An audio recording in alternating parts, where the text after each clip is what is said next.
Welcome back to the deep dive.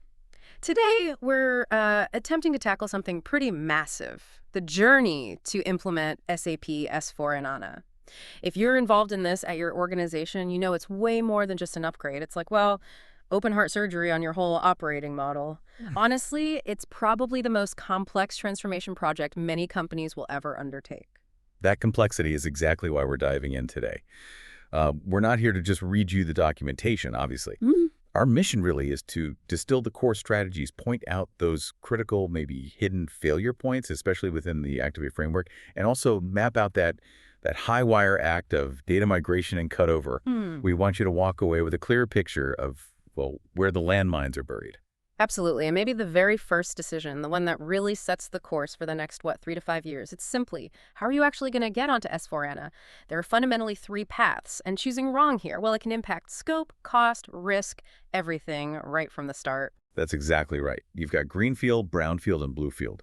And they represent fundamentally different philosophies about your existing business processes and, frankly, your history. Okay, let's start with Greenfield. It sounds nice and clean, a fresh start, but I imagine getting there involves some painful weeding of the present system. It definitely does.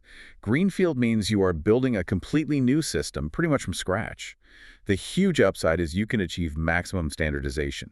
You adopt all the latest industry best practices, really leverage things like Fiori apps, advanced analytics. You get that clean slate, which is, vital if your organization is running on old, heavily customized, or maybe even multiple different ECC systems. But the big hurdle there is organizational resistance, isn't it? You're essentially asking the business to ditch familiar processes for a full-on business process reengineering, a BPR effort. Precisely. The complexity in Greenfield often isn't purely technical. It's cultural, it's political, the effort, the costs, the timelines, they're all significantly higher, and the risk of scope creep. It's enormous because suddenly everyone has an opinion on how their process should be simplified or changed. Plus, you do face real limitations on migrating large volumes of historical transactional data. It's just not practical sometimes. Okay, so that's Greenfield. What about the other end of the spectrum, Brownfield? If Greenfield is starting fresh, Brownfield sounds more like the path of least initial resistance. A technical conversion? That's the idea behind it. Brownfield is essentially an in-place conversion or upgrade of your existing ECC system. You implement only the mandatory adjustments needed to get S/4HANA running. The attraction is a potentially shorter transition timeline, and you leverage your existing setup, including all those custom developments you've invested in. So, yeah, it seems appealing if you've recently poured money into your current ECC instance. But I have to push back a bit there. Doesn't Brownfield risk just, kicking the technical debt can down the road? The benefit is reusing custom code, okay, but what's the real cost and effort of analyzing and rewriting potentially thousands of those custom objects, the right CFW elements, to actually work on the new HANA database and S4 core? You've hit on the single biggest pitfall of Brownfield. It's often marketed as less disruptive, but organizations massively, and I mean massively, underestimate the sheer effort needed to remediate custom code. A lot of that code just won't work unmodified in S/4HANA due to database structure changes, data model simplification, and so on. We're talking potentially, 70–80% of your technical project effort might just be spent on this remediation cleanup, which leaves very little room or budget for actual process standardization and modernization. You basically inherit all the existing baggage, warts and all. Okay, so we have the total transformation with Greenfield and the technical lift and shift, maybe, of Brownfield. That leaves Bluefield. Huh. This must be the more surgical hybrid option. Bluefield is exactly that, the hybrid. It often involves specialized third-party tools, like SNP's offerings are common here, to facilitate what's called selective data migration. The core idea is you start with a new, clean S/4HANA system shell. It might contain your existing organizational structure, some configuration, but you selectively migrate only the master data and transactional data you decide you need. This allows for things like phase rollouts by business unit or region. That selectivity, that flexibility, it sounds good, but also like a potential governance nightmare waiting to happen. Yeah. How do you possibly decide which historical data is worthy of making the jump into the new system? Who makes that call? That is the core strategic challenge of Bluefield. The benefit is compelling. You can get a fresh start for critical master data, like customers or materials, which is a huge win. But you also retain key operational history needed for reporting or analytics. The complexity, though, lies squarely in managing those interim processes during a phased rollout and navigating the often fierce internal debates over data ownership, relevance, and retention periods. Stakeholders will fight tooth and nail for their historical data, trust me. Without absolutely airtight governance around that selective data migration scope from day one, you risk delays and massive scope load. Understanding those three paths is definitely step one. Now let's shift gears to the engine driving the actual project. The SAP Activate framework. This is the how, the methodology for execution. Right. Activate provides that structured approach, broken down into distinct phases. It kicks off with Discover and Prepare, which is all about understanding the current landscape and defining the initial business case and vision. But where the rubber really meets the road, from a scope perspective, is in the next phase, Explore. Okay, explore. What makes that phase so critical from a, say, project management and scope control standpoint? Because this is where scope rigidity must be enforced. It's non-negotiable.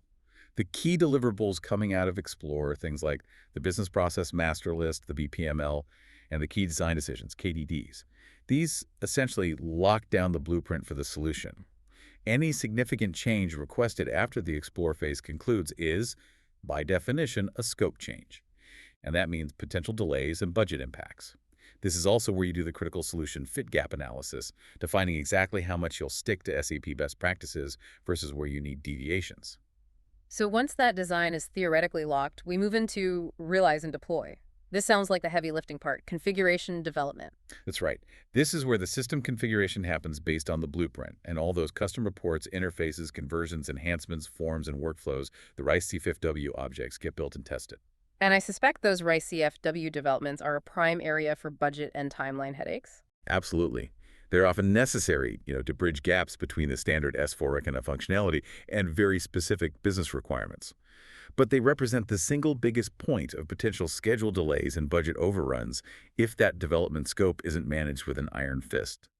Realize is also where you start executing the mock data loads, which are practice runs for the real migration, and importantly, where you conduct the trainer sessions for your business super users. Now, for global organizations, keeping things standardized across different countries or business units is a huge challenge. This brings us to the idea of a global template, or GT, approach. Yes, the GT is fundamentally a standardized solution blueprint.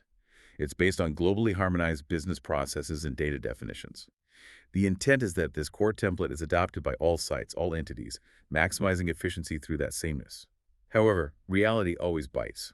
You inevitably run into local, legal, statutory, or regulatory requirements that aren't covered by the global standard. Okay, so let's say a local site, maybe in Germany or Brazil, comes forward with a unique statutory reporting need, and it seems to conflict with the GT design. How do you handle that without letting the template unravel, process by process? You need a really rigorous impact assessment process. Yeah. It has to be robust. Any request for a localized change or addition gets formally reviewed against, typically, 4 non-negotiable criteria. First, the integrity of the core global template solution. Second, the impact on the project schedule. Third, the cost implications, both build and ongoing. And fourth, the long-term maintainability of the solution. If adding that local requirement compromises the core GT integrity or drastically increases maintenance costs for future upgrades, the request really should be denied or perhaps satisfied through a workaround, maybe even a non-SAP bolt-on solution. That assessment acts as a critical defense mechanism against the death by 1,000 cuts dilution of the template. Okay, blueprint defined, system built, template, hopefully holding firm. Now we hit the testing gauntlet. You called it the project's crucible. This is where theory meets reality, right? All those configurations and ICFWs get put through their paces. Exactly. And testing isn't just one big event, it's multi-layered. You start with things like system integration testing, SIT. SIT is focused on making sure all the technical pieces, the configurations, the custom code, especially the interfaces to other systems, actually work together as designed. And then comes the moment the business users get their hands on it. User acceptance testing, or UAT, the ultimate test of confidence. Precisely. UAT is the final validation step, and it's executed by the actual business users who will operate the system day to day. This is absolutely critical because it signifies business ownership and, hopefully, confidence in the solution. The key formal deliverable out of this phase is the UAT closure report. If the business doesn't sign off on UAT, you simply cannot go live. Full stop. And I imagine getting that UAT sign-off depends heavily on managing defects. In a project this huge, there must be thousands of issues logged.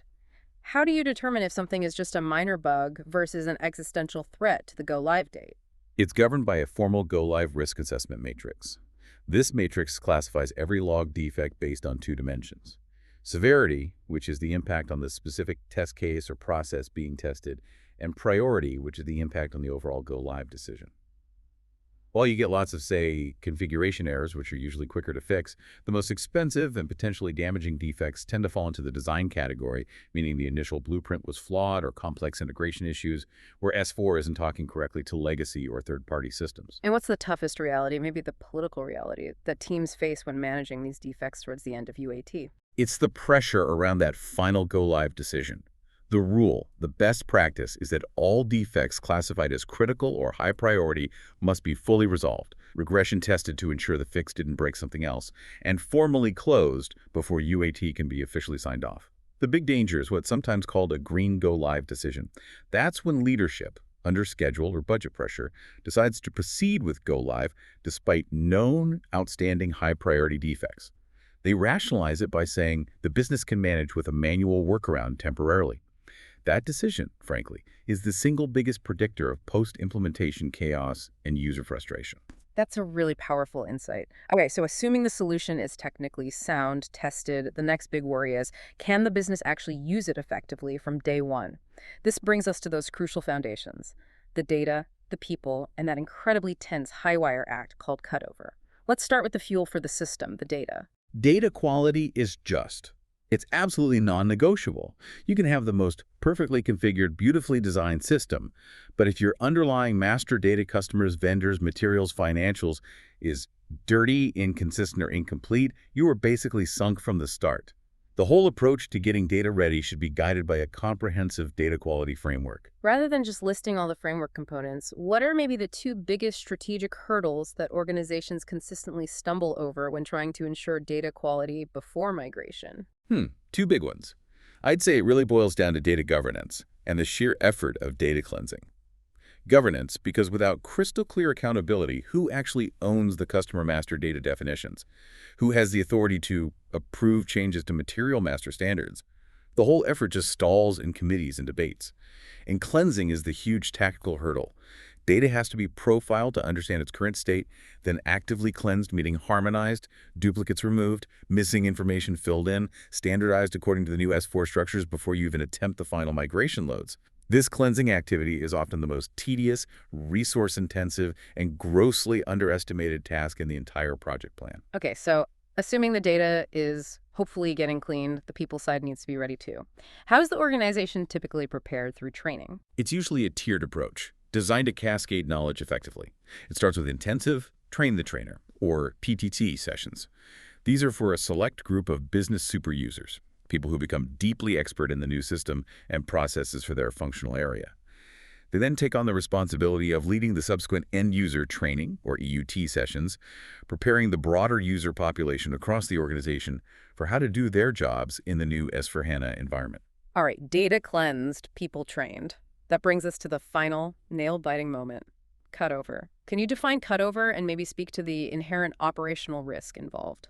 Cutover is that critical, condensed period of time where the existing ASIS legacy system, or systems, are formally shut down for transactional processing. And all those financial, procurement, sales, inventory transactions, everything transitions entirely over to the new 2BE S/4HANA system.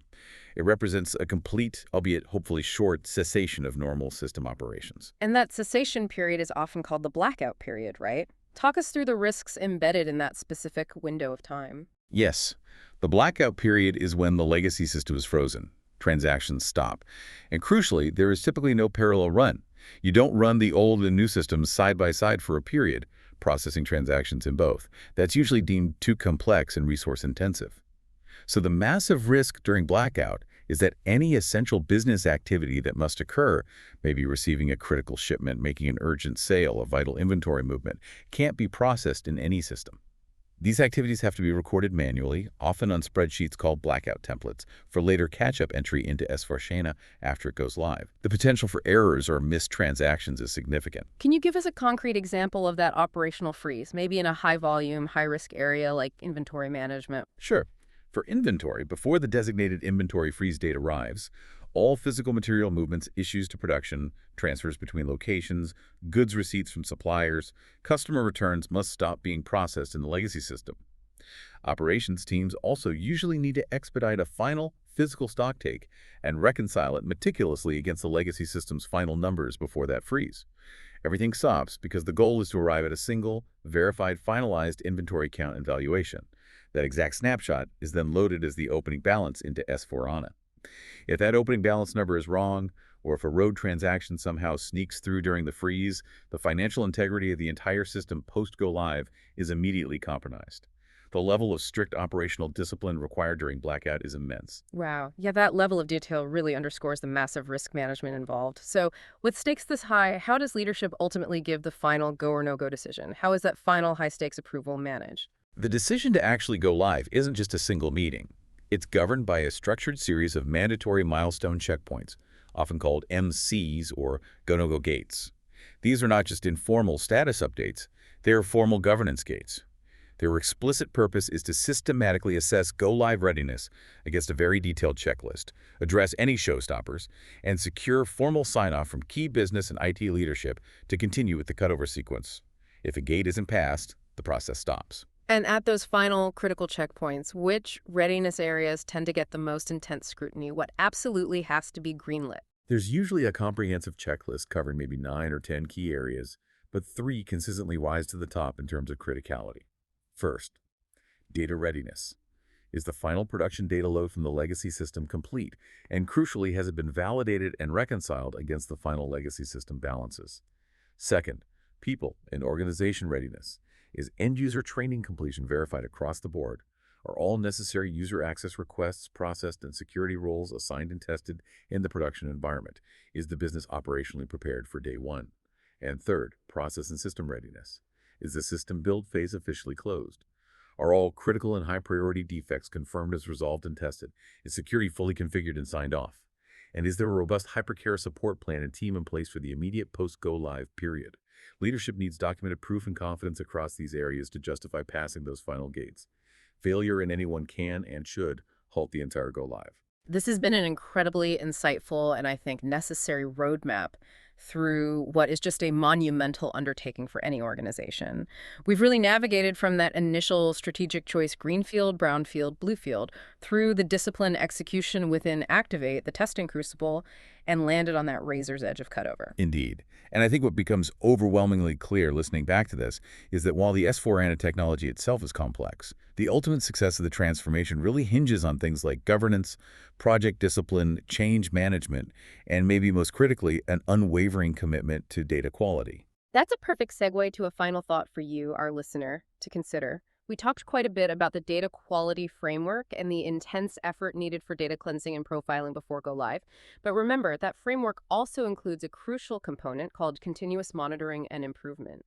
So if achieving that initial data quality requires such a monumental, often painful effort before the switch is flipped, what does that concept of continuous monitoring really imply about the ongoing, non-project, day-to-day responsibility for data accuracy and governance after S/4HANA is live and running? What kind of persistent internal structures, roles, maybe even cultural shifts must an organization establish to ensure that all that hard-won data integrity isn't slowly but surely eroded over time by sloppy data entry, inconsistent process execution, or unclear ownership? Think about what level of sustained executive commitment is truly required for that long-term success to be maintained.